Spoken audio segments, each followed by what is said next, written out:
नमस्कार साथियों, स्वागत है आप सभी का अपने यूट्यूब चैनल पर। हम लोग पिछले वीडियो में बात किए थे ह्यूमन आई के बारे में।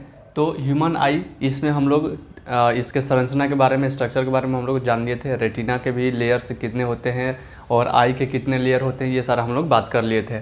तो इसमें हम लोग ये देखे थे कि फर्स्ट लेयर ये है जो स्क्लेरा है, वो आगे चल कर कॉर्निया हो जाता है। ये हम लोग देखे थे बहुत बढ़िया से कल, ठीक है। पीछे वाले वीडियो में हम लोग अच्छे से देखे थे। कॉर्निया ये हो गया आपका एक्वस ह्यूमर, ठीक है। एक्वस ह्यूमर हो गया। उसके बाद से ये पीछे हमने ये एक्वस ह्यूमर हो गया। उसके बाद से ये कोराइड आता है। कोराइड का दूसरा लेयर की बात करें तो ये कोराइड हो गया। ये आगे यहाँ पे सिलेरी मसल्स, यहाँ पे सेगमेंट निकलते हैं जिसको आइरिस बोलते हैं। इसको क्या बोलते हैं? आइरिस बोलते हैं। ये सब पीछे वीडियो में हम लोग बात कर चुके हैं, ठीक है। तो जो नए देख रहे हैं वो उनके लिए डिस्क्रिप्शन में लिंक है, उस वहाँ पे क्लिक करके उसको पीछे वाला वीडियो देख सकते हैं। उसके बाद से ये इसको देखिएगा तो शायद समझ में आएगा। तो चलिए आगे हम बढ़ते हैं। ये सब पीछे वाली बातें ज़्यादा ना करते हुए हम लोग आगे बढ़ते हैं। तो हमने रेटिना की बात बताया था। तो रेटिना में हम लोग देखे थे क्या चीज़, कि इसमें रॉड सेल भी पाए जाते हैं, ठीक है। इसमें रॉड सेल भी पाए जाते हैं और इसमें कोन सेल भी पाए जाते हैं, ठीक है। ये कोन सेल भी पाए जाते हैं। तो बेसिकली हम लोग इतना ही लेकर चलेंगे, ठीक है। बाकी सब जो रियल फिगर देखेंगे तो उसमें बहुत सारा कोन ऐसे बना कर दिया हुआ है, ऐसे पूरा यहाँ पे कोन ऐसे ऐसे बनाकर फिर यहाँ पे रॉड सेल कर दिया है ऐसे करके। तो इस तरह का हम लोग ऐसा ही सिंपली देखेंगे हम। तो इसको बोलते हैं रॉड सेल, ठीक है। रॉड सेल, ये है कोन सेल, ठीक है। ये भी कोन है, ये भी कोन है, ठीक है। ये देता है आपका, इसको बोलते हैं रोडोप्सिन। कल बात हुआ था रोडोप्सिन। यहाँ से हम लोग आगे चलेंगे। ये रेड देता है तो रेड वाले को बोलते हैं इरिथ्रोप्सिन। इरिथ्रोप्सिन ये देता है ग्रीन, तो ग्रीन पिगमेंट देता है तो इसको बोलते हैं क्लोरोप्सिन। क्लोरोप्सिन हो गया। और ये देता है यहाँ पे ब्लू पिगमेंट देता है तो इसको बोलते हैं साइनॉप्सिन, ठीक है। ये हम लोग कल बात किए थे। ये क्या है? पिगमेंट है, ठीक है। हम लोग ये भी देखे थे कि जो ऑप्सिन, इसमें सब में ऑप्सिन आ रहे हैं। तो इसमें एक ये इस तरह का प्रोटीन होती है जिसको ऑप्सिन प्रोटीन बोलते हैं। ये पूरी तरह से इसमें भरी होती है ये प्रोटीन, ठीक है। और इसी से लगा होता है ये रेटिनल, ठीक है, लगा रहता है रेटिनल। अब ये रेटिनल क्या होता है ना, कि जब प्रकाश पड़ता है इस पर, जैसे मान लीजिए कि ये रेटिना वाला भाग है, जैसे हम इस ये वाला बात कर रहे हैं तो यानी इसके अंदर की बात कर रहे हैं। यदि ये दोनों कहाँ पाया जाता है तो इसके अंदर पाया जाता है। तो जब हम यहाँ पे देख लीजिए, जैसे ये रेटिना है, ठीक है। रेटिना वाला यहाँ पे गैंग्लियोनिक सेल है, तो गैंग्लियोनिक सेल ये हो गया। और यहाँ पे बाइपोलर न्यूरॉन है और यहाँ पे रॉड सेल हो गया। फिर यहाँ पे देख सकते हैं ये बाइपोलर सेल हो गया, ठीक है। और ये आपका कोन सेल हो गया, ठीक है। तो अभी फ़िलहाल इतना ही बात करते हैं। तो होता है क्या कि कोन सेल तो यहाँ पे भी होता है, तो ये कोन सेल हो गया, ये कोन सेल हो गया। तो इसका मतलब जब इधर से लाइट चलता है ना, इधर से लाइट चलता है, तो जब लाइट तो सबसे पहले इस पे प्रकाश डालता है, यानी सबसे पहले ये रिसीव करता है। उसके बाद से बाइपोलर पे जाता है, उसके बाद से यहाँ पे जाता है, यहाँ पे फोटो रिसेप्टर लेयर, ठीक है। फोटो रिसेप्टर लेयर पे जाता है। वो भी कौन सा? ये इनर पार्ट्स पे नहीं, आउटर पार्ट्स पे, ठीक है। ये क्या है? आउटर पार्ट, फोटो रिसेप्टर के आउटर पार्ट्स पे जाता है। चलिए, तो ये क्या करता है कि जब प्रकाश पड़ता है ना, तो प्रकाश अपने इस पे जाता है। तो मैंने पीछे वाले वीडियो में बताया है कि इस पे कोई प्रभाव नहीं पड़ता है, फिर इस पे आता है, इस पे भी कोई प्रभाव नहीं पड़ता है। जब इस पे आता है तो ये इस पे क्या होता है कि इसमें जो ऑप्सिन प्रोटीन होते हैं और रेटिनल प्रोटीन होते हैं, ये क्या होते हैं? टूट जाते हैं। जब इस पे प्रकाश होता है, जब प्रकाश ये आता है तो रेटिनल क्या करता है? इस प्रकाश को क्या करता है? ऑब्जॉर्व कर लेता है। क्या कर लेता है? ऑब्जॉर्व कर लेता है। तो इसमें जो ऑप्सिन यानी इसको हम दिखा रहे हैं, इसमें जो ऑप्सिन पाया जाता है और रेटिनल पाया जाता है, ठीक है, ये प्रकाश को क्या करता है, ये प्रकाश को ऑब्जॉर्व कर लेता है, सोख लेता है, ठीक है, ऑब्जॉर्व कर लेता है, ठीक है, प्रकाश को क्या करता है, ऑब्जॉर्व कर लेता है। यहाँ से प्रकाश आया तो ये क्या कर लेगा, प्रकाश को ऑब्जॉर्व कर लेगा और ये क्या होगा, टूट जाएगा, यानी टूट जाएगा, ये अलग अलग हो जाएगा, इधर हो जाएगा रेटिनल और इधर हो जाएगा ऑप्सिन, ठीक है, ये अलग हो जाएगा, ये अलग हो जाएगा, ठीक है। तो इस प्रक्रिया को बोलते हैं, यहाँ पे इसको बोलते हैं ब्लीचिंग। क्या बोलते हैं, ब्लीचिंग ऑफ पिगमेंट। क्या बोलते हैं इसको, ब्लीचिंग ऑफ पिगमेंट, ठीक है। यानी ये क्या होते हैं, अलग अलग हो जाते हैं, एक प्रोटीन अलग हो गया, रेटिनल अलग हो गया। फिर एक समय के बाद ये जुड़ जाते हैं। कब जुड़ते हैं, जब यहाँ पे प्रकाश आना क्या होता है, बंद हो जाता है, फिर से जुड़ जाते हैं, फिर से प्रकाश आता है, फिर इनमें प्रकाश का ऑब्जर्वेशन होता है, ठीक है, ये ऑब्जर्व करता है रेटिनल, उसके बाद से फिर वो क्या होते हैं, टूट जाते हैं, फिर प्रकाश नहीं पड़ता है, फिर ये क्या हो जाते हैं, एक हो जाते हैं। तो इस तरह का इनका प्रक्रियाएं चलता रहता है, ठीक है। और उसके बाद से हम लोग आगे बात करते हैं, तो हम लोग इसको थोड़ा मिटाना पड़ेगा। तो अब देखते हैं हम यहाँ पे, जैसे मान लीजिए यहाँ पे ब्लीचिंग ऑफ द पिगमेंट हुआ था, तो यहाँ पे ब्लीचिंग ऑफ द पिगमेंट क्या होता है ये, तो ये होता है कि जब रेटिनल और ऑप्सिन प्रोटीन प्रकाश पड़ने पर ये क्या होते हैं, एक्टिव हो जाते हैं, यानी टूट जाते हैं। तो टूट जाते हैं तो ये अलग अलग हो जाते हैं, इसी को क्या बोलते हैं, ब्लीचिंग ऑफ पिगमेंट बोलते हैं, ठीक है, ब्लीचिंग ऑफ द पिगमेंट। तो ये क्या होते हैं, रेटिनल अलग हो गए, ये ऑप्सिन प्रोटीन अलग हो गए। तो जब ये अलग होते हैं ना, तो ये क्या होता है कि ये जो सेल होती हैं, जो रेड सेल होती हैं, ठीक है, और ये कोन सेल होती हैं, फिलहाल एक ही कोन बना रहे हैं, ये क्या होते हैं, एक्टिव हो जाते हैं। क्या हो जाते हैं, एक्टिव हो जाते हैं। तो यहाँ पे याद रखिएगा, ये रॉड सेल हो गए, ये कोन सेल हो गए, ठीक है। यहाँ पे बाइपोलर सेल हमने बनाया था, ठीक है, बाइपोलर सेल। यहाँ पे मैंने गैंग्लियोनिक सेल बनाया था, ठीक है, इस तरह से। तो यहाँ पे ध्यान देने की बात ये है कि जब प्रकाश उधर से रेटिना पे पड़ता है, ठीक है, जब इधर से क्या होता है, प्रकाश जब लाइट इधर पड़ता है, ठीक है, लाइट इधर पड़ता है तो सबसे पहले किस पे आता है, तो गैंग्लियोनिक सेल पे पड़ता है, ठीक है, उसके बाद से बाइपोलर पे, उसके बाद से ये फोटोरिसेप्टर लेयर पे। लेकिन सबसे पहले एक्टिवेशन कौन करता है, यानी सबसे पहले एक्टिव कौन होता है, तो सबसे पहले एक्टिव ये होता है, ठीक है। मैंने पहले भी बताया था कि जो प्रकाश चलता है तो इस पर कोई प्रभाव नहीं पड़ता है, इस पर भी कोई प्रभाव नहीं पड़ता है। जब ये इस पर आता है तो क्या होता है, ये रेटिनल क्या करता है, लाइट को ऑब्जर्व कर लेता है और ये दो खंड में टूट जाते हैं, रेटिनल अलग हो जाते हैं और ऑप्सिन प्रोटीन क्या होते हैं, अलग हो जाते हैं।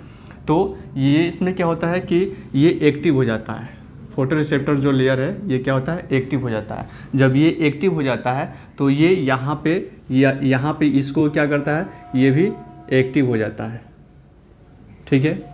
मतलब जब ये एक्टिव होता है तो यहाँ से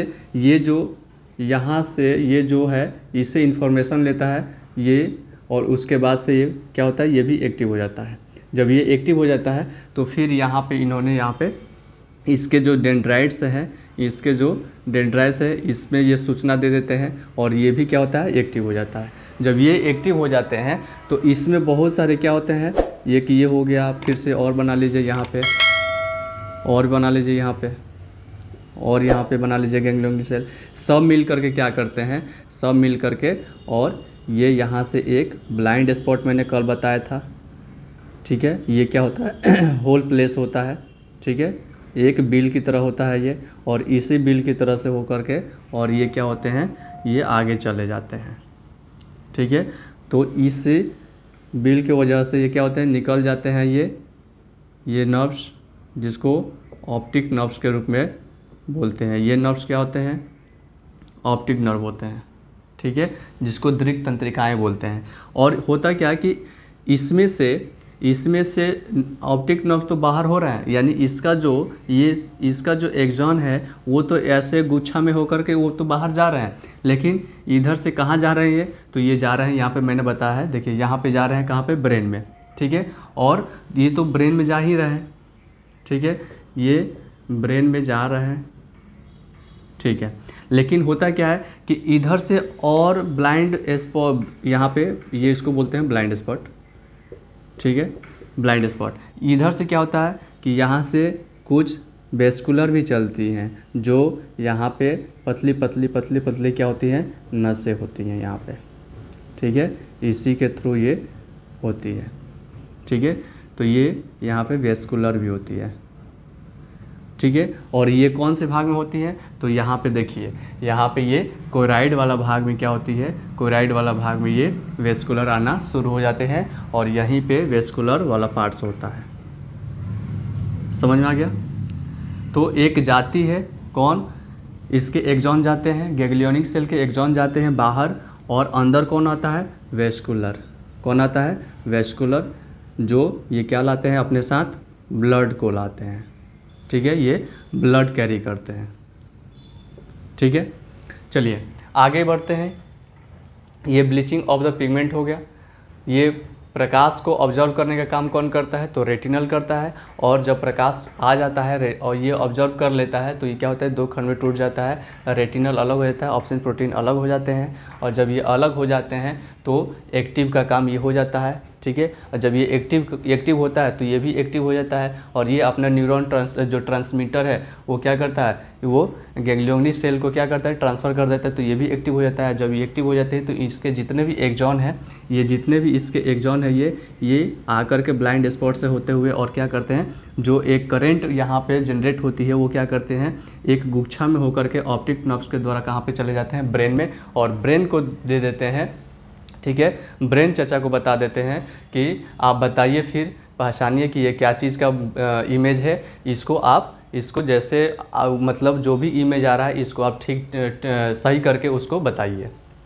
ठीक है, तो ये ब्रेन चाचा क्या करते हैं, इसको कोई भी इमेज होता है तो उसको अच्छे से प्रोसेसिंग करके एनालिसिस करके उसको हमें बहुत अच्छे से क्लियर करते हैं। चलिए, ये हो गया। उसके बाद से थोड़ा मिटाएंगे, ये वो बात हो गया है। उसके बाद से यहाँ पे देखते हैं। ठीक है, ब्लाइंड स्पॉट की फ़िलहाल अभी बात करेंगे। तो ये हो गया ब्लाइंड स्पॉट।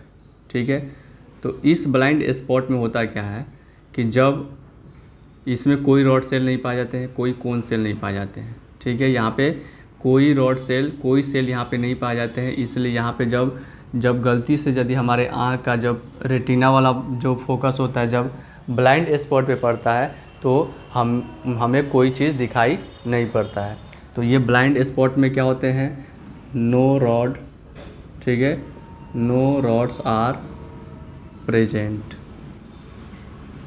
ठीक है, नो रॉड्स आर प्रेजेंट। ठीक है, यहाँ पे कोन्स भी प्रेजेंट नहीं होते हैं, कोन्स आर, ठीक है, यहाँ पे एब्सेंट लिख सकते हैं। ठीक है, कोन्स आर एब्सेंट। चलिए आगे बात करते हैं। ठीक है, ये ब्लाइंड स्पॉट हो गया, ब्लाइंड स्पॉट की बात कर रहे थे। ठीक है, ब्लाइंड स्पॉट।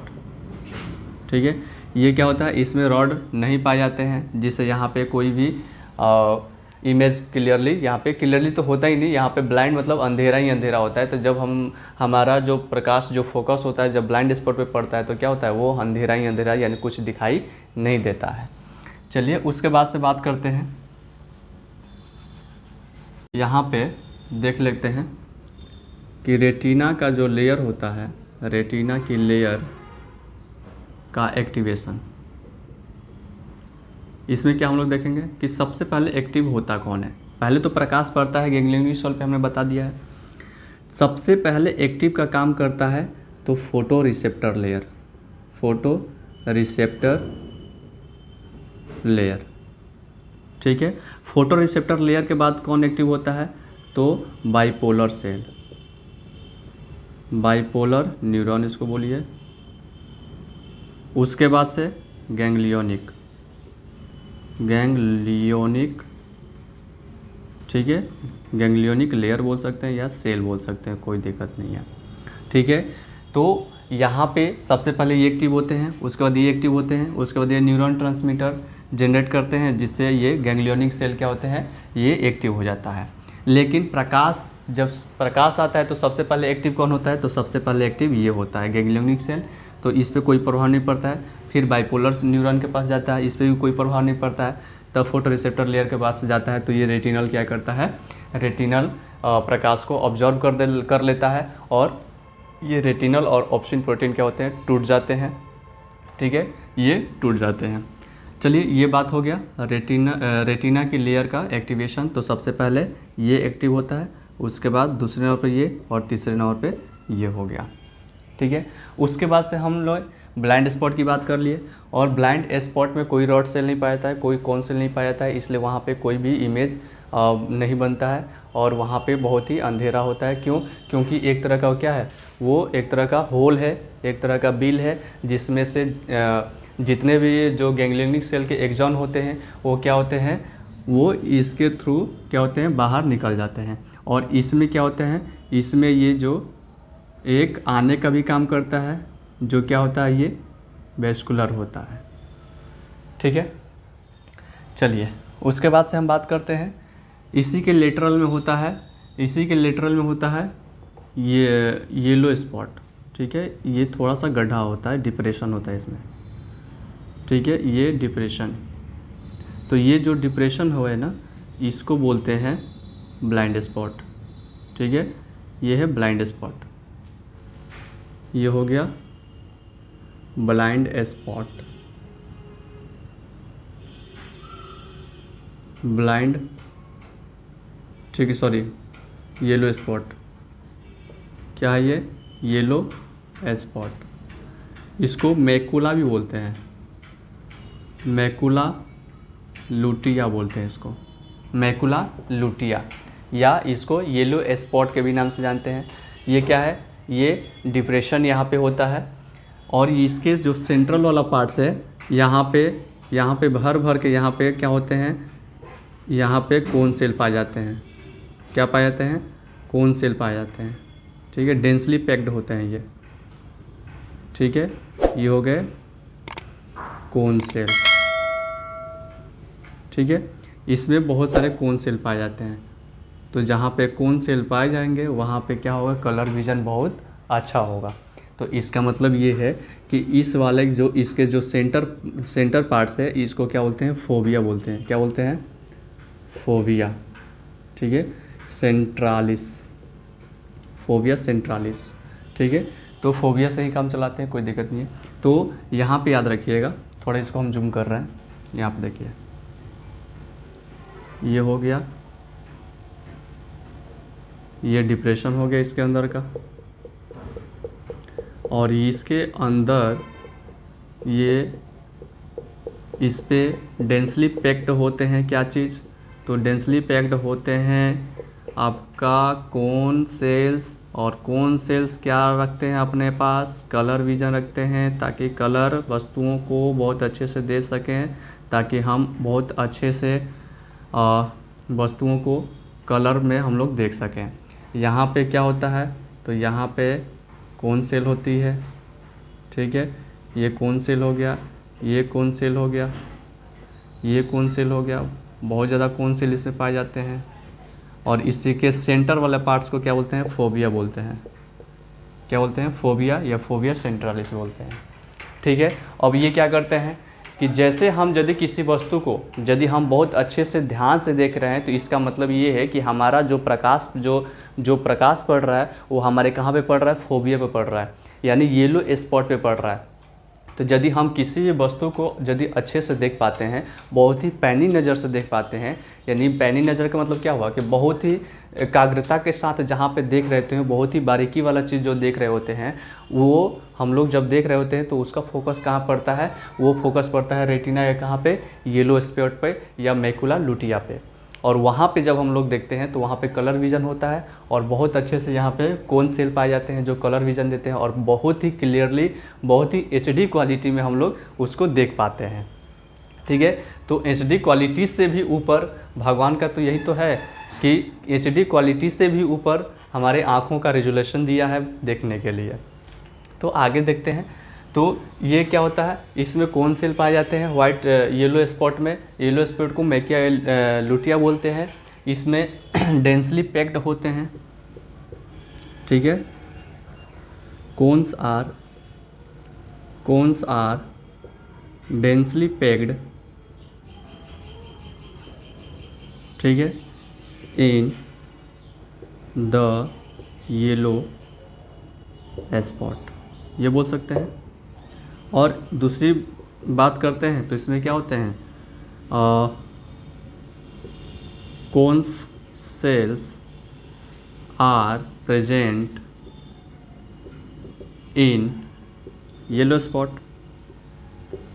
यही बात हुआ, एक ही बात हुआ, ठीक है। और इसमें क्या होते हैं, डिप्रेशन होते हैं। तो इसमें क्या होते हैं, डिप्रेशन होते हैं। और उसके बाद से यहाँ पे देखते हैं तो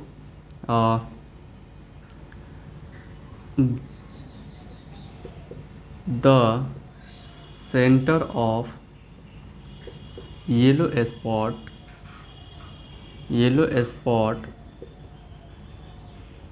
इज कॉल्ड फोबिया। यही तो हो सकता है क्या, कि the centre of yellow spot, यानी येलो स्पॉट का जो सेंटर वाला भाग होता है वो क्या होता है, फोबिया होता है। और cones are densely packed in the yellow spot, यानी इसमें बहुत सारे क्या होते हैं, कोन सेल डेंसली पैक्ड होते हैं। डेंसली मतलब होता है घना, ठीक है, घना।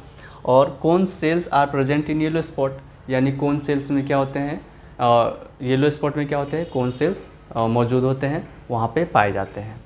यानी वहाँ पे कोन सेल्स को हम लोग यहाँ पे देख सकते हैं, कोन सेल्स पाए जाते हैं। चलिए उसके बाद से आगे बात करते हैं हम लोग। ये हो गया येलो स्पॉट के बारे में। येलो स्पॉट वही है, येलो स्पॉट में थोड़ा सा ये क्या होता है, डिप्रेशन होता है। चलिए उसके बाद से हम आगे बढ़ते हैं।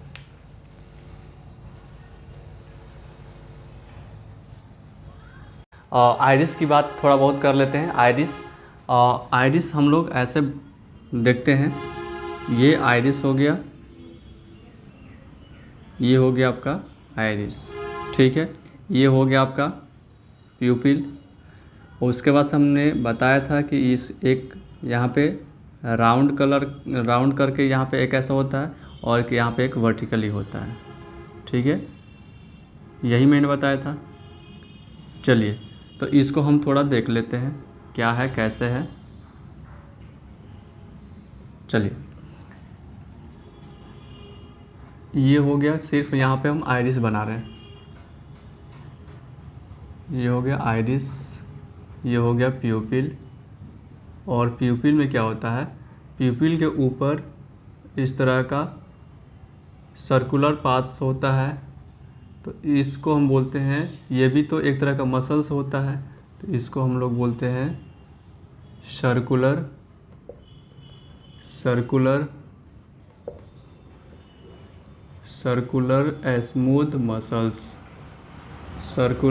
स्मूथ मसल्स, ठीक है। आइरिस में कितने होते हैं, तो आइरिस में 2 होते हैं। पहला ये है, ठीक है, सर्कुलर स्मूथ मसल्स। ये क्या करता है, जब पुतली का आकार छोटा होगा तो ये कंट्रैक्ट करेगा, ठीक है। ये क्या करेगा, कंट्रैक्ट करेगा, ठीक है, contract circular smooth muscles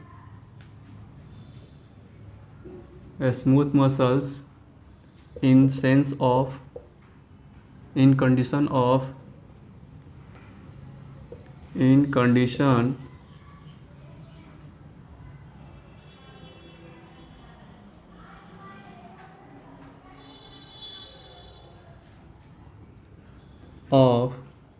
a small pupil,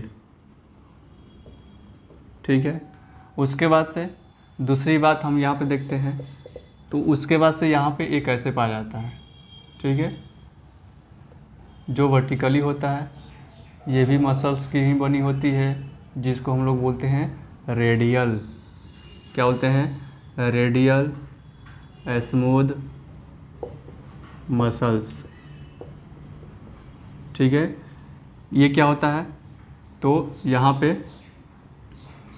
muscles. ठीक है, चलिए आगे बात करते हैं। यहाँ पे ये क्या करता है, तो जब ये प्यूपिल का आकार जब बड़ा करना होगा, तो जैसे प्यूपिल का आकार बड़ा करना होगा तो अपने अब जो आँख होता है वो आइरिस अब क्या करेगा, वो उसको पूरा ऐसे बड़ा करेगा। तो बड़ा करने में क्या होता है, ये कंट्रैक्ट करता है रेडियल, तो लिख सकते हैं कंट्रैक्ट। ठीक है, radial smooth muscles, smooth muscles इन कंडीशन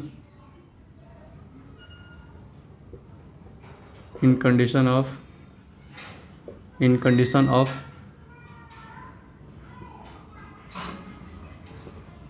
बिग, बोल सकते हैं बिग प्यूपिल। ठीक है, कंडीशन ऑफ बिग प्यूपिल। ठीक है, ये हो गया। तो ये आइरिस की बात हो गई। उसके बाद से हम लोग बात करते हैं एडजस्टमेंट ऑफ लेंस के। ठीक है, जो हमारा ये लेंस है वो अपने आप को कैसे एडजस्ट करता है और कैसे अपने आप को अच्छे से फोकसित करता है, कहाँ पे, रेटिना पे। देखते हैं यहाँ पे एडजस्टमेंट मिटा, चलिए देख लीजिए। Adjustment of lens. ठीक है, लेंस का समायोजन, लेंस का समायोजन। चलिए आगे बात करते हैं। लेंस का समायोजन देख लेते हैं।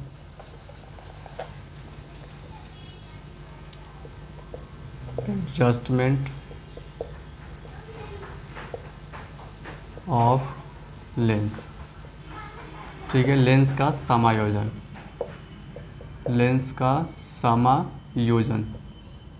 समायोजन का मतलब क्या होता है, एडजस्टमेंट यानी कितने भी दूरी पे यदि वस्तु हमारी है तो उसको देखने के लिए सक्षम हो जाना। यानी लेंस अपने आप को एडजस्ट करता है कि जब भी अनंत पे है तो किस तरह से अपने आप को एडजस्ट करके रखना है, नज़दीक है तो उस टाइम पे कैसे अपने आप को लेंस को एडजस्टमेंट करना। चलिए देख लेते हैं। जैसे मान लीजिए कि वस्तु यदि अनंत पे हो, अनंत मतलब समझ लीजिए कि बहुत दूरी पे है। ठीक है, तो अनंत पे हो तो हम वस्तुओं को भी अच्छे से देख पाते हैं। तो इसका मतलब क्या है कि उस टाइम हमारा जो सिलियरी मसल्स है ना, ये सिलियरी मसल्स होती है बहुत ही रिलैक्स हो जाती है। जैसे दूर की वस्तु को हमको देखना है तो खूब इजीली हम लोग देख पाते हैं। इसका मतलब क्या है कि ये सिलियरी मसल्स जो होती है वो क्या होती है, रिलैक्स हो जाती है। तो क्या होती है, in the sense of, in object for way. ठीक है, फॉर अवे। ठीक है, जब ये क्या हो, वस्तु दूर हो तो क्या होगा, सिलियरी मसल्स क्या होगा, रिलैक्स करेगा। सिलियरी मसल्स क्या होगा, विल रिलैक्स पोजीशन। ठीक है, रिलैक्स पोजीशन। तो उसके बाद से क्या होगा, जब ये क्या होगा, अपने आप को रिलैक्स करेगा। तो जब रिलैक्स करेगा ऐसे तो क्या होगा, इसके जो सस्पेंसरी लिगामेंट होगा ये क्या होगा, कंट्रैक्ट करेगा, यानी इसमें क्या होगा, खिंचाव होगा। जैसे मान लीजिए कि जब हम इस अपने आप को पूरा रिलैक्स करते हैं, तो जब रिलैक्स करते हैं तो कहीं ना कहीं ये क्या हो रहा है, यहाँ पे खिंचाव हल्का सा हो रहा है। इसका मतलब क्या हुआ कि जब ये रिलैक्स करेगा तो यहाँ पे क्या होगा, कंट्रैक्ट होगा, यानी खिंचाव होगा। तो क्या होगा उसके बाद से, सस्पेंसरी लिगामेंट, सस्पेंसरी लिगामेंट ठीक, कंट्रैक्ट। ठीक है, कंट्रैक्ट यानी खिंचाव। उसके बाद से जब खिंचाव होगा तो क्या होगा, जब ये दोनों ओर से खिंचाव होगा, जैसे मान लीजिए ये पकड़ा है लेंस को, ये भी पकड़ा है सस्पेंसरी लिगामेंट, ये पकड़ा है। तो जब ये खिंचाव होगा, तो जब खिंचाव होगा, जैसे मान लीजिए ये है, ये लेंस है। ठीक है, ये लेंस है। चलिए ये है लेंस। जब इस पे खिंचाव होगा, ये ऊपर भी खिंचाएगा और नीचे भी खिंचाएगा। तो क्या होगा, ये ऐसे हो जाएगा, थोड़ा क्या हो जाएगा, पतला हो जाएगा, लंबा हो जाएगा। तो इसका मतलब लेंस क्या हो जाता है, लेंस हो जाता है लॉन्ग बोल सकते हो या बिग बोल सकते हो। ठीक है, क्या होता है, ये इस आकार में हो जाता है, ऐसे हो जाता है। ठीक है, और जब निकट वस्तु हो तो निकट जब वस्तु हो तो ऐसे हो जाता है। क्यों, क्योंकि जब निकट वस्तु जब हमारे जैसे आती है तो हमने पहले की वीडियो में बताया था कि जो निकट जो बिंदु होती है वो कितनी होती है, किसी वस्तु को एक निकट की भी अवस्था होती है जिसको 25 सेंटीमीटर पे हम लोग उसको लेते हैं। तो इसका मतलब कि 25 सेंटीमीटर पे रहता है तो भी क्या होता है, जैसे मतलब अनंत से भी यदि नज़दीक आता है तो यहाँ पे जो सिलेरी मसल्स होती है इस पे क्या होता है, कंट्रैक्ट होने लग जाता है, यानी खिंचाव होने लग जाता है। अनंत पे यदि है तब तो कोई दिक्कत नहीं, वो रिलैक्स करेगा। ठीक है, वहाँ पे सस्पेंसरी लिगामेंट क्या होगा, कंट्रैक्ट करेगा, और ये लेंस क्या होगा, लंबा हो जाएगा। तो ये हो गया दूर जब वस्तु जब अनंत पे हो, अनंत पर हो। ठीक है, यहाँ पे देखते हैं दूसरा कंडीशन क्या होता है। तो दूसरी केस में हम लोग यहाँ पे देखते हैं इन ऑब्जेक्ट नियर वे। ठीक है, या नियर बाई, वस्तु जब नज़दीक हो। ठीक है, तो जैसे नज़दीक होगा तो हमारी सिलेरी जो मसल्स होती है वो क्या होती है, कंट्रैक्ट करेगी इस कंडीशन। क्यों, क्योंकि वहाँ पे ज़्यादा बल पड़ेगा तो वो क्या होगा, खिंचाव करेगा। ठीक है, तो यहाँ पे देखेंगे सिलेरी मसल्स